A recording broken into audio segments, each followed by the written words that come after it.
3 penjenayah warga asing ditembak mati polis di Desa Vista, Sepang awal pagi tadi.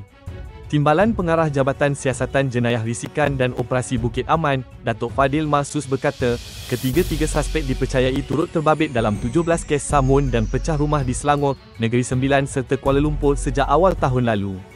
Menurutnya, kejadian berlaku selepas suspek cuba menyamun sebuah rumah di kawasan itu tetapi gagal apabila alat penggera berbunyi, menyebabkan pemilik rumah segera menghubungi polis. Suspek bagaimanapun segera melarikan diri ke kawasan hutan berdekatan. Tindakan pantas polis berjaya mengesan 3 suspek berkenaan namun menyedari kehadiran polis, mereka cuba menyerang menggunakan parang. Difahamkan, tiada sebarang dokumen pengenalan diri ditemui pada kesemua suspek yang dipercayai berusia antara 35 hingga 40 tahun. Kumpulan ini dianggap ganas kerana tidak teragak-agak mencederakan mangsa yang cuba melawan. Berdasarkan risikan, kumpulan itu dipercayai terdiri daripada 5 individu dan pihak polis kini sedang memburu baki ahli yang masih bebas.